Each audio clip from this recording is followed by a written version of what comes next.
এই তিনটা গুণ যদি কোনো পাত্র বা পাত্রীর মধ্যে থাকে তাহলে বুঝতে হবে এই পাত্র এবং পাত্রীর মূল্য স্বর্ণের চাইতে বেশি, স্বর্ণের চাইতে বেশি। ধৈর্য, শুকরিয়া, কৃতজ্ঞতা এবং অল্পে তুষ্ট থাকা, এই তিনটা গুণ ছাড়া কখনো দাম্পত্য জীবনের সুখ হবে। বিশেষ করে একজন মুসলমান হিসাবে আমাদেরকে কোরআনের দিকে তাকাতে হবে, সুন্নতে রাসূলের দিকে তাকাতে হবে যে কোরআনের কোন আয়াতের ইমপ্লিমেন্টের অভাব হচ্ছে, রাসূল করিম সাল্লাল্লাহু আলাইহি সাল্লামের কোন সুন্নাহটা সমাজ থেকে বিলুপ্ত হওয়ার কারণে আজ আমাদের দাম্পত্য জীবনে এই ভয়াবহ অবস্থা বিরাজমান, যে আমাদের মধ্যে সুখ শান্তি দাম্পত্য জীবনে যতটা কাঙ্ক্ষিত ছিল, যতটা আমরা এক্সপেক্ট করতাম, ততটা হচ্ছে না কেন? এই পরিমাণ কলহ, এই পরিমাণ বিবাদ, এটা এই দেশের আদালতে ব্যক্তিগত মামলা মোকদ্দমা যেগুলো যায় সেগুলোর দিকে তাকালে যেরকম বোঝা যায়, ঠিক একইভাবে আলেম ওলামাদের কাছে যে সমস্ত মাসআলা আসে এবং কাউন্সেলিং এর জন্য যে সমস্ত মানুষরা আসা যাওয়া করেন, তাদের সে বিষয়গুলোর দিকে তাকালে আমরা বুঝতে পারি। এবং যারা বিভিন্ন পর্যায়ে জনপ্রতিনিধি আছেন, চেয়ারম্যান, মেম্বার, কাউন্সিলর, তাদের কাছে যে পরিমাণ বিবাহ ভঙ্গের বা দাম্পত্য কলহের বিচার, সালিশ নালিশ যায়, সেগুলোর দিকে তাকালে দিনের আলো মতো পরিষ্কার হয়ে যায় যে আমাদের দাম্পত্য সম্পর্কগুলো খুব একটা ভালো হচ্ছে। আমাদের দাম্পত্য জীবনে যে সুখ শান্তি হওয়ার কথা ছিল সেটি হচ্ছে না। কারণ কি? আল্লাহ রাব্বুল আলামিন তো আমাদেরকে দাম্পত্য জীবন দিয়েছেনই সুখের জন্য, শান্তির জন্য। আল্লাহ রাব্বুল আলামিন কোরআনে কারিমে আদম আলাইহিস সালামকে সৃষ্টি করার পর তিনি যখন মনমরা হয়ে থাকতেন, তার সঙ্গী হিসাবে হাওয়াকে সৃষ্টি করেছেন। এই যে হাওয়াকে আল্লাহ তাআলা সৃষ্টি করেছেন, হাওয়াকে কেন সৃষ্টি করেছেন? আল্লাহ রাব্বুল আলামিন পুরুষদের সঙ্গী হিসাবে স্ত্রীগণকে কেন সৃষ্টি করেছেন সে বিষয়ে আল্লাহ তাআলা বলেছেন লিতাসকুনু ইলাইহা। এটা আল্লাহ তাআলা সৃষ্টি করেছেন যাতে করে মানুষ স্বামী তার স্ত্রীর কাছে গেলে প্রশান্ত হয়, স্ত্রীর ঘরের সমস্ত কষ্টগুলো স্বামী বাহির থেকে আসলে সেটা লাঘব করতে পারে। এই উদ্দেশ্যে আল্লাহ রাব্বুল আলামিন বিবাহ বন্ধনে আবদ্ধ হওয়ার এই ইন্তজাম, এই সিস্টেম রেখেছেন, এই পদ্ধতি রেখেছেন। কিন্তু দুঃখের বিষয় হলো যে আমাদের পরিবারগুলোর দিকে তাকালে দেখা যায় যে আমরা এর উল্টো মেরুতে হাঁটছি। প্রিয় নবী সাল্লাল্লাহু আলাইহি ওয়াসাল্লাম তিনি যখন হেরা গুহায় জিবরিলকে দেখলেন তার আসল অবয়বে, নবী সাল্লাল্লাহু আলাইহি সাল্লামকে যখন বুকের সাথে চেপে ধরে পড়ার জন্য নির্দেশ করেছেন ইকরা, তখন নবী করিম সাল্লাল্লাহু আলাইহি সাল্লাম অনেকটা ভড়কে গেলেন। এই যে তিনি ভয় পেয়ে গেলেন, ভড়কে গেলেন, তার গায়ে জ্বর চলে আসলো। নবী করিম সাল্লাল্লাহু আলাইহি ওয়াসাল্লাম এরপরে বাসায় চলে আসলেন। এসে উম্মুল মুমিনিন খাদিজা রাদিয়াল্লাহু তাআলা আনহার কাছে এসে বললেন জাম্মিলুনি জাম্মিলুনি, আমাকে কম্বল চাদর দ্বারা আবৃত করো। তিনি ভয় পেয়ে গেছেন। খাদিজা রাদিয়াল্লাহু তাআলা আনহার ভূমিকা তখন কি ছিল কোরআনে উল্লেখ হয়েছে আমরা জানি। খাদিজা রাদিয়াল্লাহু তাআলা আনহা নবী সাল্লাল্লাহু আলাইহি সাল্লামকে তখন সান্ত্বনা দিলেন। হাদিসে রাসূলের মধ্যে বর্ণিত হয়েছে, তিনি বলেছেন কাল্লা লা ইউযিকাল্লাহু আবাদা, আপনার টেনশনের কোনো কারণ নেই, আপনি কোনো পেরেশান হবেন না। আপনি যে সমস্যার কথা বলছেন যে আপনি ভড়কে গেছেন হেরা গুহায় জিবরিলকে দেখে, আপনার ভয়ের কোনো কারণ নেই। কারণ ইন্নাকা তাহমিলুল কাল, আপনি এই কাজ করেন, ওই ভালো কাজ করেন, মানুষের বিপদ আপদে দূরে আপনি সহায়তা করেন, আপনি মানুষের বোঝাটা বহন করে দেন, আপনি পরোপকার করেন। এরকম মানুষকে আল্লাহ তাআলা বেইজ্জত করেন না, করবেন না আল্লাহ তাআলা আপনাকে। খাদিজা রাদিয়াল্লাহু তাআলা আনহা নবী সাল্লাল্লাহু আলাইহি সাল্লামকে সান্ত্বনা দিলেন। এমন সান্ত্বনা দিলেন নবী করিম সাল্লাল্লাহু আলাইহি সাল্লাম স্বাভাবিক হয়ে গেলেন, তার ভয় দূর হয়ে গেল। তাহলে স্বামী স্ত্রী একে অন্যের সঙ্গী হবেন, সঙ্গ দিবেন, বিপদে সুখে সবকিছুকে ভাগাভাগি করবেন। এই জন্য আল্লাহ তাআলা দাম্পত্য জীবন দিয়েছেন। নবী করিম সাল্লাল্লাহু আলাইহি সাল্লাম বাহিরে পেরেশান হলে বাসায় আসতেন সে পেরেশানি দূরের জন্য, স্ত্রীর কাছে আসলে পেরেশানি দূর হতো। আর আমাদের অবস্থা হলো আজকাল বাসায় স্বামী স্ত্রী ঝগড়াঝাটি করে, মারামারি কাটাকাটি গন্ডগোল ফাসাদ করে, এরপরে বাড়ি থেকে বউ বের হয়ে বাবার বাড়ি চলে যায় আর স্বামী বের হয়ে কোনো বন্ধু বান্ধবের কাছে বা অন্য কোথাও চলে যায়। এই হলো আমাদের দাম্পত্য জীবনের অবস্থা। মোহতারাম হাজরিন, এই দুরবস্থার প্রথম এবং প্রধান কারণ হলো যে আমরা বিবাহের ক্ষেত্রে দিনদারিতাকে প্রাধান্য দিচ্ছি না। বিবাহের ক্ষেত্রে দিনদারিতাকে প্রাধান্য দিচ্ছি না। বিবাহের ক্ষেত্রে দিনদারিতাকে যদি প্রাধান্য না দেই, তাহলে কখনো দাম্পত্য জীবনে সুখ শান্তি আসবে না।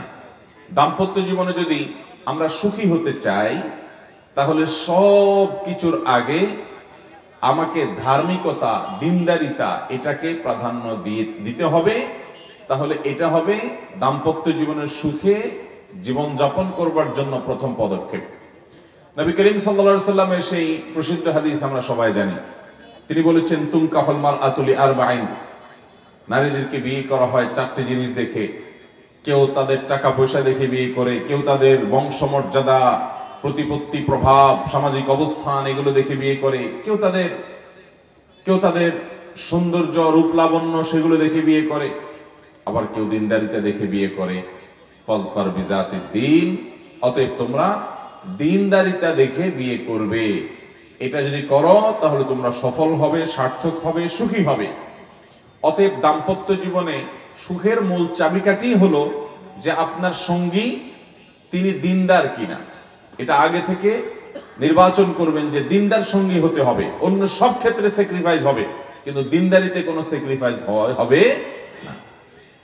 আপনার সঙ্গী যদি দেখতে ততটা সুন্দর নাও হয়, আপনার সঙ্গী তিনি যদি অনেক বেশি সামাজিক অবস্থা সম্পন্ন নাও হন, তার অন্য অনেক দিক থেকে যদি দুর্বলতা থাকেও, কিন্তু তার মধ্যে যদি দিনদারিতা থাকে, আল্লাহ ভীরুতা থাকে, ঈমান থাকে, তাকওয়া থাকে, তাওহীদ থাকে, সুন্নতে রাসূলকে আঁকড়ে ধরার মানসিকতা থাকে, তাহলে এই দাম্পত্য জীবনে সুখ হবে, শান্তি আসবে ইনশাআল্লাহ। দিনদারিতা কাকে বলে? দিনদারিতা মানে কিন্তু শুধুমাত্র নামাজ কালাম পড়লেন, মহিলারা বোরকা গায়ে দিলেন, পর্দা করলেন, পুরুষরা মুখে দাড়ি রেখে দিলেন, এটাই কিন্তু একমাত্র দিনদারিতা নয়। এটা দিনদারিতার একটা অংশ। দাম্পত্য জীবনে সুখী হওয়ার জন্য দিনদারিতার যে বিষয়গুলো দেখতে হবে, তার প্রথম হলো যে আপনি যাকে বিবাহ করবেন, পুরুষ হোক কিংবা নারী হোক, পাত্র হোক কিংবা পাত্রী হোক, সেই ভদ্রলোক কিংবা ভদ্র মহিলা আল্লাহর কাছে নিজেকে পরিপূর্ণভাবে সমর্পণ করেছেন কি করেননি। এটা হলো সবচেয়ে বড় প্রশ্ন। আল্লাহর কাছে সমর্পণ মানে কি? ইন্না সলাতি ওয়া নুসুকি ওয়া মাহইয়ায়া ওয়া মামাতি লিল্লাহি রাব্বিল আলামিন, নিশ্চয় আমার সালাত, আমার কুরবানি, আমার জীবন, আমার মরণ, আমার সব কিছু আল্লাহর জন্য সঁপে দিলাম। আল্লাহ রাব্বুল আলামিন যেভাবে বলবেন এগুলোকে সেভাবে ব্যবহার করব।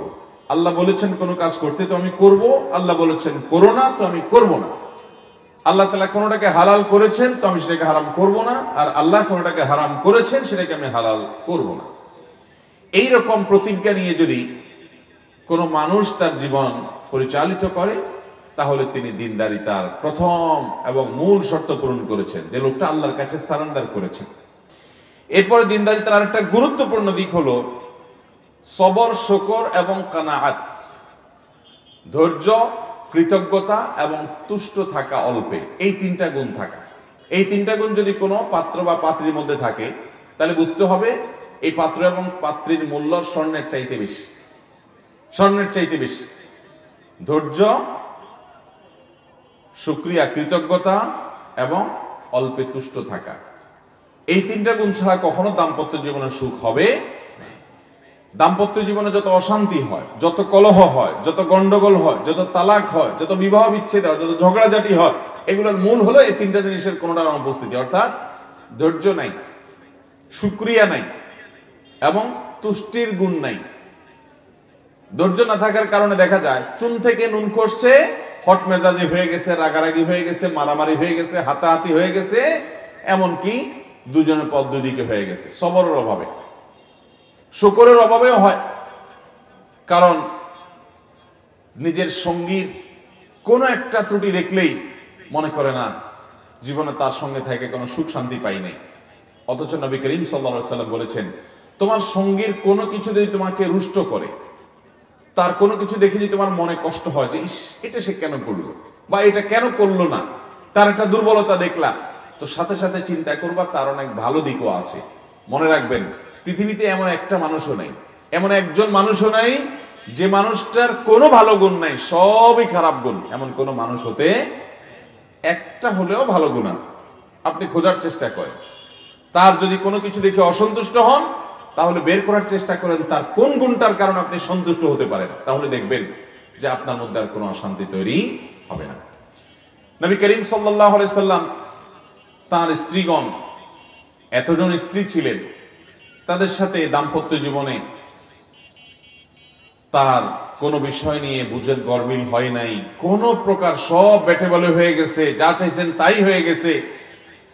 ব্যাপারটা কিন্তু সেরকম না, টুনটান হয়েছে। নবী সাল্লাল্লাহু আলাইহি সাল্লাম অভিমান করে বাসা থেকে এসে মসজিদে পড়ে আসেন, সাহাবীরা দেখে বুঝতে পারছেন যে কিছু একটা হয়েছে। আল্লাহ তাআলা স্বয়ং কোরআনে সূরা মুজাদালা নাজিল করেছেন, কোরআনে বহু আয়াত নাজিল করেছেন সে বিষয় নিয়ে। তো দাম্পত্য জীবনে টুনটান হবে, কিন্তু একজন কৃতজ্ঞ স্বামী, একজন কৃতজ্ঞ স্ত্রী সেগুলোকে বড় করে দেখবে না। মানুষ হিসেবে মনে কষ্ট হবে, এটা স্বাভাবিক, কিন্তু সে একটা বিষয় কষ্ট পেলে চিন্তা করবে আমার স্ত্রীর অন্য আরেকটা গুণ ভালো আছে।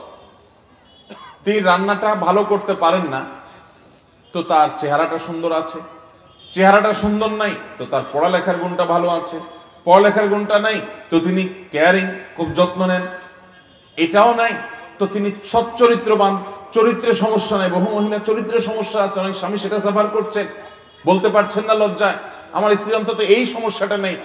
এরকম কোনো না কোনো ভালো দিক আছে না নেই? ঠিক একই কথা স্বামীর বেলায়ও প্রযোজ্য, যে নারী তার স্বামীর ব্যাপারে অভিযোগ করতে করতে শেষ। কিছু অমানুষ থাকে যে হ্যাঁ তাদের সাথে বসবাস উপযুক্ত না, এরকম রেয়ার কিছু থাকে, কিন্তু বেশিরভাগ ক্ষেত্রে আপনি যে অভিযোগ করবেন যে আপনার স্বামী অলস, উপার্জন করে না, আপনার কষ্ট হয়, বাপের বাড়ি থেকে অনেক সময় হেল্প নিতে হয়, সে আপনার পরিশ্রমী না, বুঝলাম আপনার এই কথা সত্য, কিন্তু লোকটা হয়তো চরিত্রবান। কত বোন আছেন তাদের স্বামী দুহাত ভরে টাকা ভর্তি করে নিয়ে আসে, কিন্তু স্বামীগুলো সব পরকীয়া আসক্ত, পরনারীতে আসক্ত, অমানুষ। এই মহিলার জীবনটা জীবন্ত জাহান্নাম হয়ে যায়। তার স্বামীর ব্যাংক ব্যালেন্সের অভাব নাই, টাকা পয়সার অভাব নাই, ঘর ভর্তি জিনিসের অভাব নাই, কিন্তু স্বামীর রোগ কি? পরকীয়া করে। স্বামীর রোগ কি? এই যে পরকীয়া করে, এই কারণে কি ওই মহিলা সুখে আছে? তাহলে যে বোন মনে করছেন যে আমার স্বামীটা অলস, উপার্জন করে না, বুঝলাম তার ত্রুটি আছে, কিন্তু আপনি দেখার চেষ্টা করেন তার গুণটা কি আছে। আপনি যদি সারা জীবন শুধুমাত্র ত্রুটি দেখেন, আপনি কখনো সুখী হতে পারবেন? সব সময় মানুষের ভালোটা যদি আপনি দেখেন তাহলে আপনি নিজে সুখী হবেন।